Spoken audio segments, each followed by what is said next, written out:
కొన్ని ఇవి చెప్పడానికే బాగుంటాయి కానీ ఇప్పుడు మీరు గమనిస్తే ఇప్పుడు మంచి మంచి పేర్లే మీరు చెప్పుకుంటూ వచ్చారు. అవును. వాళ్ళకు అంటే మైండ్ ఉండొచ్చు, డబ్బు ఉండొచ్చు, వాళ్ళు ముందడుగేస్తున్నారు. మీరు ఎలక్షన్స్ జరిగేటప్పుడు మన ఇండిపెండెంట్ క్యాండిడేట్స్ నిలబడతారు. అవును. ప్రతి ఊర్లో, ప్రతి డిస్టిక్లో ఉంటారు, ప్రతి ఊర్లలో ఉంటుంటారు ఇండిపెండెంట్ క్యాండిడేట్స్. మీరు ఇండిపెండెంట్ క్యాండిడేట్ గురించి చెప్పండి. ఎవరు ఇండిపెండెంట్ క్యాండిడేట్ ఇవాళ ఎమ్మెల్యే అయ్యి ఉండి ఎక్కడనో ఒక్కరో ఇద్దరు అయితే మేము వాళ్ళని ఆనిముత్యాల్లాగా మనం హద్దుకుంటాం తప్పించి, కానీ ఎక్కడైనా ఇండిపెండెంట్ క్యాండిడేట్స్ ఒక మంచి పొజిషన్లో ఉండడం, వాడు ఇండిపెండెంట్ క్యాండిడేట్ కానీ వాడి వంక కూడా చూడరు ఎవరు. వాడి మంది ఒక బ్యాక్గ్రౌండ్లో నలుగురు కూడా వెళ్ళారు. ఎందుకంటే ఈ డబ్బులు ఇస్తాడు కాబట్టి రోజుకి కూలి వెళ్ళినట్టు వెళ్ళి జయగొట్టే వస్తారు, ఓట్లు కూడా వాళ్ళకే ఇస్తారు. మళ్ళీ ఇండిపెండెంట్ క్యాండిడేట్స్కి వాళ్ళకి కూడా ఒక అవగాహన ఉంటుంది కదా, వాడికి కూడా దేశం కోసం వర్క్ చేయాలి, మన డిస్టిక్ కోసం వర్క్ చేయాలి, నా ప్రజల కోసం వర్క్ చేయాలి, నా ఊరు కోసం వర్క్ చేయాలని ఆయనకు కూడా ఉంటుంది కదా.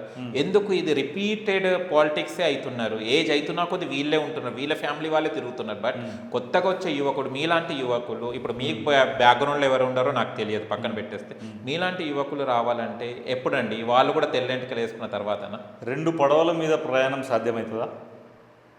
కాదు. ఈ పడవ మీద ఒక కాలు, ఆ పడవ మీద ఒక కాలు పెట్టి నడిస్తే సాధ్యమవుతుంది?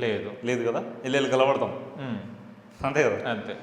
నీకు వ్యక్తిగత ఇమేజ్ ముఖ్యమా, నువ్వు అనుకున్న ఎజెండా ఫుల్ఫిల్ అవ్వడం ముఖ్యమా? ఎజెండా ఫుల్ఫిల్ కావాలి కదా. అంతే కదా.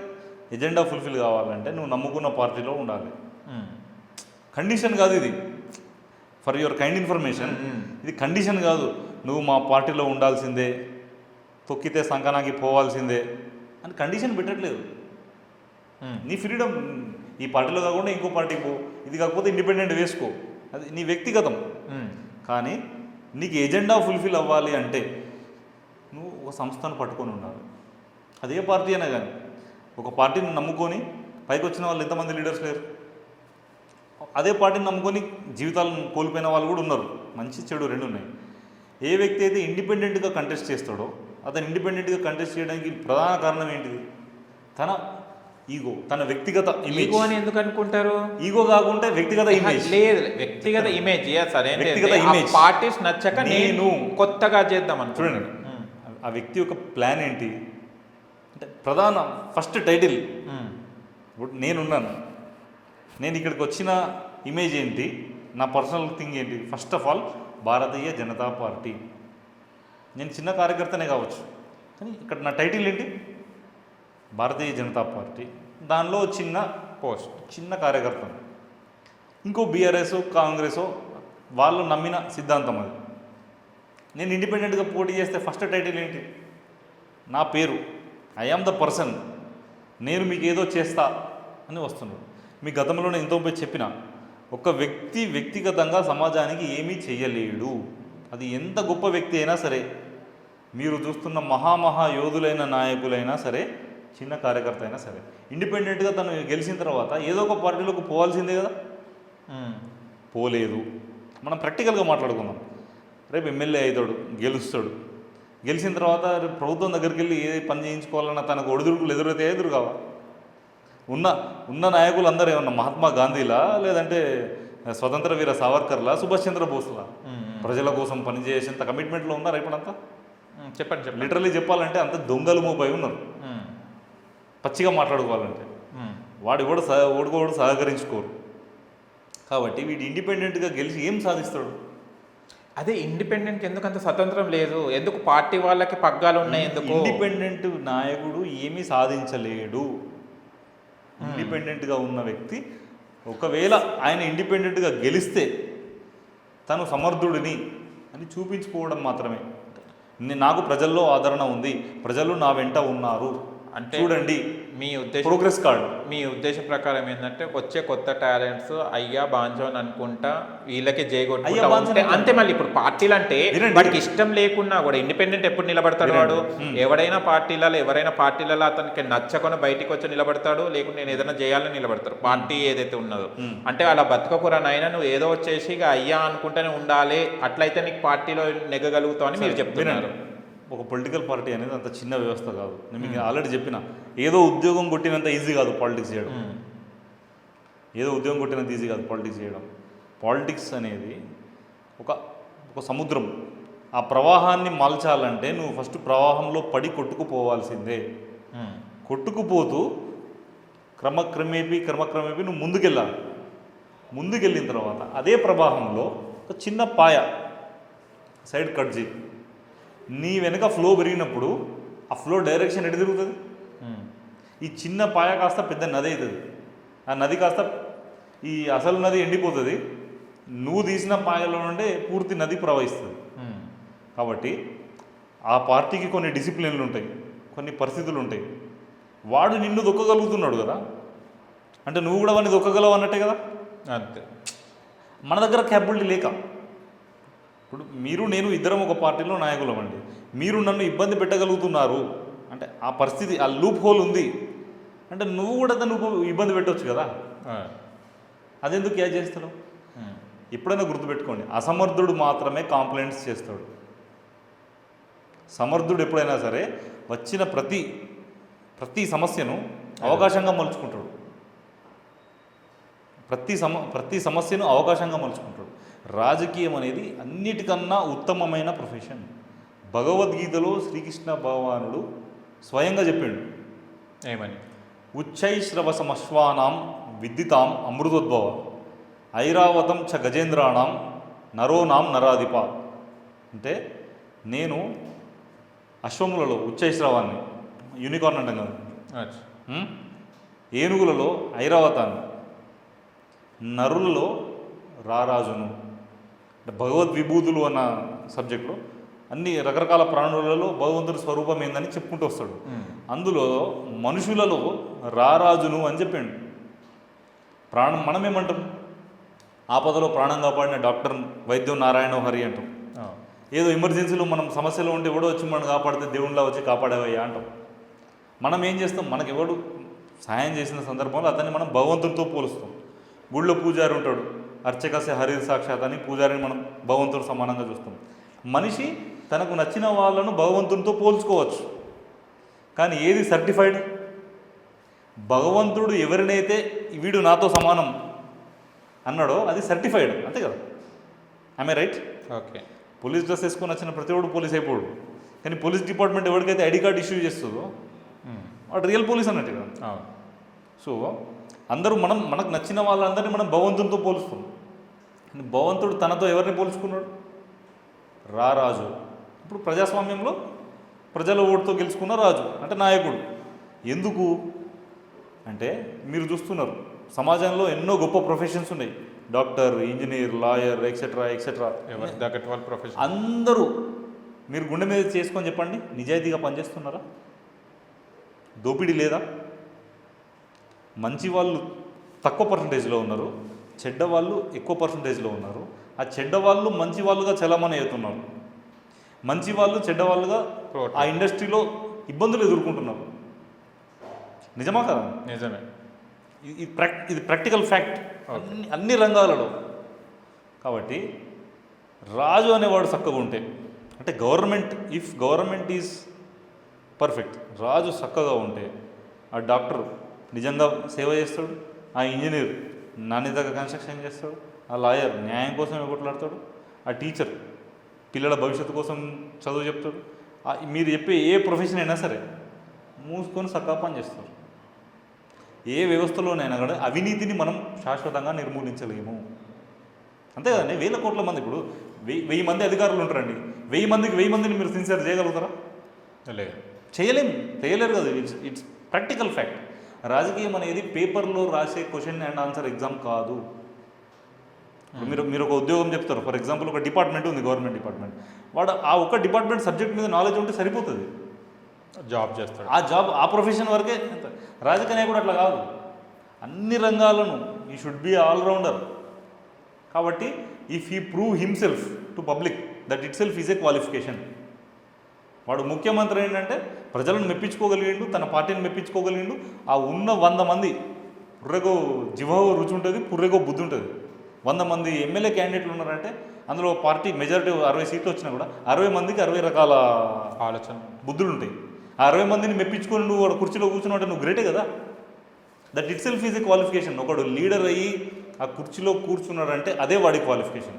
కానీ మీరు అదే ఇండిపెండెంట్ అనే దానికి చెప్పేశారు. అదే independent can not success in politics. తన తన ఇమేజ్ ఒకటి ఇండిపెండెంట్ తన యొక్క క్యాపబిలిటీని మాత్రమే ప్రూవ్ చేసుకోగలడు. ఓకే. ఎన్నికలలో గెలిచి నేను ఇండిపెండెంట్గా గెలిచాను చూడండి, ప్రజలు నా వెంట ఉన్నారు అని చూపించుకోవడానికి తప్ప ఆ గెలుపు దేనికి పనికిరాదు. సమాజంలో ఆయన ఏమీ చేయలేడు. ఇంకో విషయం అండి, ఎలక్షన్స్ జరిగేటప్పుడు మీలాంటి యూత్ కానివ్వండి, అప్కమింగ్ లీడర్స్ కానివ్వండి, పాత లీడర్స్ కానివ్వండి, సీనియర్ లీడర్స్ కానివ్వండి, వాళ్ళు ఏదో చేద్దామని చెప్తుంటారు. కానీ అకార్డింగ్ టు దట్ విన్ అయిన తర్వాత ఆలోచనలు ఒకటిసారి మారిపోతాయి. అసలు జనాలను పట్టించుకోరు, అసలు దగ్గరికి రారు. ఓట్లు ఏమనడానికి ఏమో దండాలు పెట్టి ఇంట్లో లోపటున్న వాళ్ళని గుంజుకొచ్చి అమ్మ అయ్య తమ్ముడు అక్క పిన్ని అన్ని వరుసలు కలుపుతారు. ఎలక్షన్స్ అయిపోయి విన్ అయిన తర్వాత దరిదాపుల్లో కూడా రాయరు. అసలు ఇది పొలిటికల్ స్ట్రాటజీ ఏంటిది? మీరు కూడా ఒక చెప్తున్నాను అప్కమింగ్ పొలిటికల్ కాబట్టి ఇది పొలిటికల్ స్ట్రాటజీ కాదు, గుర్తుపెట్టుకోండి. ఇది పొలిటికల్ స్ట్రాటజీ కాదు. ఓకే. ఆ వ్యక్తులలో ఉన్న లోపాలు. వాడు నీచుడే. ఎన్నికల మందం మంచోడిగా నటిస్తాడు. Understand it right? ఆ వ్యక్తి నీచుడే, ఎన్నికల మందం మంచోడిగా నటిస్తాడు. ఓకే. ఎన్నికలు అయిపోయిన తర్వాత అసలు రంగు బయటపడుతుంది. కాబట్టి ఇప్పుడున్న సమాజంలో హైయెస్ట్ వేకెన్సీస్ ఉన్న జాబ్ ఏంటో తెలుసా? పొలిటీషియన్. లీడర్స్, మంచి లీడర్స్ లేరు సమాజానికి. మీరు అన్నట్టు ఈ నీచులను పక్కకు పెట్టి మంచి వ్యక్తులు రాజకీయాల్లోకి వస్తే ప్రజలు ఖచ్చితంగా ఆదరిస్తారు. నరేంద్ర మోదీ గారు లాంటి వ్యక్తిని ఆదరిస్తున్నారా లేదా? ఏ డబ్బు లేకున్నా కూడా ఎంతోమంది డబ్బున్నోళ్ళు ఆయన కోసం అవసరమైతే ఫ్లెక్సీలు కడతారు, ఫ్రీగా ఎలక్షన్ ఎక్స్పెండిచర్ పెట్టుకుంటారు, పార్టీకి ఫండింగ్ చేస్తారు. ఆయన ముఖం చూసి ఎంతోమంది అవసరమైతే వాడు పేదవాడైతే నేను చాలామందిని చూశానండి. మా పార్టీలో ఒక కార్యకర్త ఆటో నడుపుకుంటాడు. ఎలక్షన్కి అయ్యే ఖర్చు తను రోజు సంపాదించే డబ్బులో సగం డబ్బులు దాన్ని ఖర్చు పెట్టి సగం డబ్బులు ఇంట్లో తెచ్చుకున్నాడు. ఒక ఫ్యామిలీ వాళ్ళు వీడికి ఇదేం పిస్తారా అయ్యా అని చెప్పి తిట్టుకుంటారు. ఆ తిట్లను ఆయన సరదాగా తీసుకొని మళ్ళీ తెల్లారి ఏదో ఆయన పని చేసుకుంటారు. ఇది ఒక పార్టీ అనేది ఒక సిద్ధాంతం ఉంటుందన్న. ఇప్పుడు మీరు మంచోళ్ళనేమో రానియకపోయే పార్టీ కావాలి వాళ్ళు రావట్లేదు కాదు, వచ్చిన వాళ్ళు మార్చేస్తున్నారు. ఇప్పుడు మీరే ఇండిపెండెంట్ క్యాండిడేట్గా వాడు ఏంటిది మంచిగా వచ్చేసి నేను ఏదో ఉద్ధరిద్దామని వాళ్ళు వస్తుంటారు ఆలోచనతోనే. వాడిని ఎక్కడ సస్టైన్ కానియకుండా వాడిని ఏం చేస్తే అవినీతికి పైకి మీరే మలుస్తున్నారు సీనియర్సే. ఇక మంచి అనేది పొలిటికల్ ఎక్కడ ఉంటుంది? మంచివాడిని కూడా పొలిటికల్లో అవినీతి చేయకుండా మంచిగా ఉన్న నాయకులు కూడా ఉన్నారు చాలా మంది. వాళ్ళు ఎక్కడ సస్టైన్ కారు కదా. సస్టైన్ అవ్వాలి అయితే కానియరు. ఇప్పుడు మనలాంటి యంగ్ లీడర్స్ కోసం మోదీజీ స్వయంగా పార్లమెంట్లో ఒక కవిత్వం చెప్పారు. మీకు టైం ఉందంటే ఉపయోగపడుతుంది.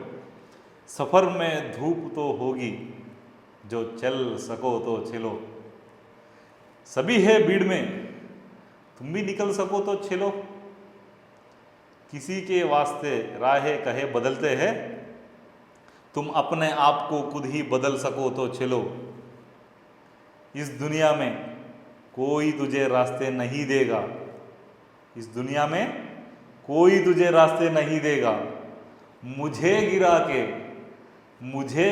के अगर तुम संभल सको तो चलो, सफ़र में धूप तो होगी जो चल सको तो चलो, सभी है भीड़ में तुम भी निकल के చలో. మీకు అర్థమైంది కదా? అర్థమైంది. ప్రయాణంలో ఆటుపోట్లు ఎదురైతే రవి నీకు నువ్వు తొవ్వకు అనుకూలంగా నీకు మార్చుకో. నిన్ను వాడు తొక్కుతున్నాడని తెలిసినప్పుడు నువ్వు వానికి ఎదురులకు పక్కకెళ్ళు, ఇంకో పని చేసుకో. నీ లక్ష్యం వైపు నువ్వు పోవాలి. నేను అయ్యో వీడు చాలా మంచోడు, వీడు చాలా టాలెంటెడ్, వీడు గొప్పోడు, వీడిని ముందు తీసుకెళ్ళి ఎవడు తొయ్యోడు ముందుకి. నీ పరిస్థితులను నీకు అనుకూలంగా నువ్వు మార్చుకోవాలి. అందుకే మీరు చూడండి, ఎవడైతే కింది స్థాయి నుండి కష్టపడి పైకి వచ్చిన నాయకుడు ఉంటాడో వాళ్ళు చాలా రాడుదేలుంటారు.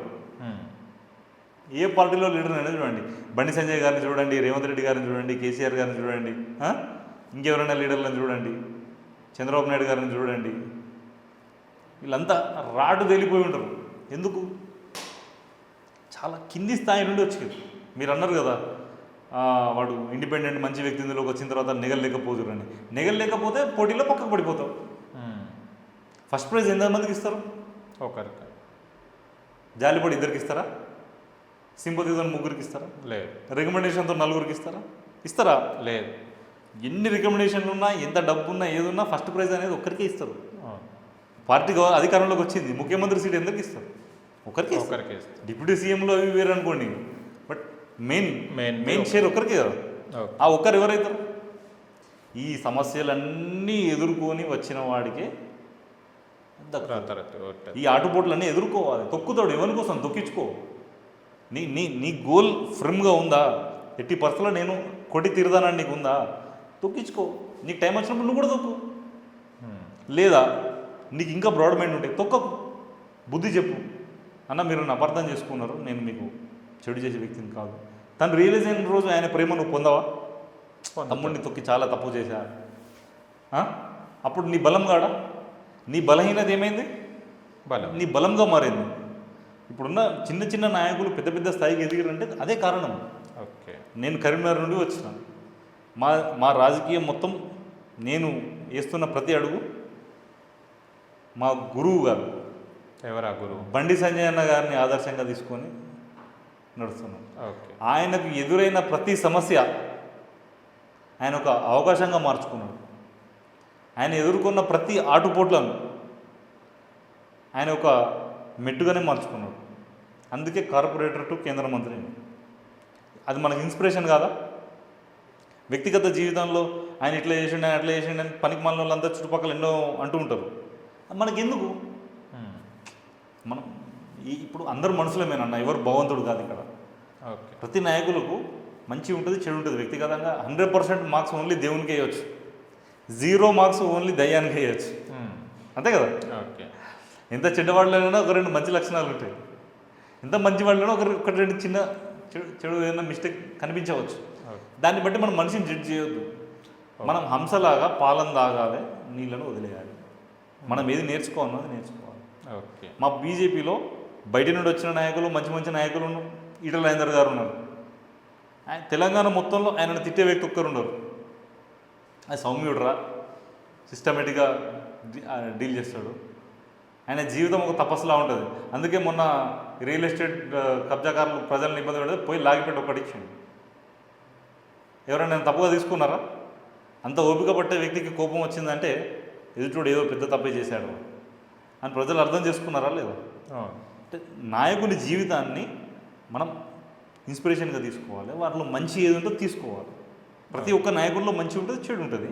మనం ఆ మంచి నేర్చుకున్న నాడు నెక్స్ట్ జనరేషన్, మీరు మొబైల్ ఫోన్ వాడతారు, బైక్ వాడతారు, ఎన్నో వెహికల్ వాడుతుంటారు. జనరేషన్ టు జనరేషన్ అప్గ్రేడ్ అవుతాయా, డిగ్రేడ్ అవుతాయా? అప్గ్రేడ్ కావాలి. 40 మైలేజ్ ఇచ్చే బండి 50 మైలేజ్ ఇవ్వాలని కంపెనీ వాడు చూస్తాడు. గంట ఛార్జింగ్ వచ్చే ఫోన్ 2 గంటల ఛార్జింగ్ రావాలని కంపెనీ చూస్తాడు. Everyone expect for the upgradation. నాయకులు కూడా మన ముందు తరం నాయకులలో ఉన్న మంచి లక్షణాలన్నీ మనం నేర్చుకుంటూ వస్తే నెక్స్ట్ జనరేషన్కి మనం వాళ్ళందరికన్నా ముందు ఉంటుంది, మంచి నాయకునిగా మన సమాజానికి దొరుకుతాం. అలా ఒక పార్టీలో తీర్చిదిద్దబడిన నాయకుడిని ప్రజలు ఆదరిస్తారు. ఈ వ్యవస్థకు దూరంగా బయటకు వచ్చి నేను ఇండిపెండెంట్గా నిల్చుంటా, నేనేందో చూపించుకుంటా అంటే చూపించుకుంటావు, వెరీ గుడ్. గెలిచినా కూడా గెలుస్తావు. నువ్వేం చేయగలుగుతావు? నీ గ్రామాల్లో ప్రజల మంచి చెడు మాత్రం తీసుకోగలుగుతావు. అంతకుమించి నువ్వేం చేయలేవు. ఓకే. నీకు చేతనైతే ఓ సిద్ధాంతాన్ని నమ్ముకో, ఓ వ్యవస్థలో ఇన్వాల్వ్గా, దేశానికి ఉపయోగపడుతుందా, దేశ భవిష్యత్తుకు ఇది ఎంతవరకు మంచి చేస్తుంది అనే దారిలో వెళ్ళు. అందులో ఉన్న ప్రతి ఒక్క నాయకునితో కలుపుకపో. ఆ నాయకుడు నీకు అవకాశం ఇవ్వకపోతే ఇచ్చేదాకా ఎదురు చూడు.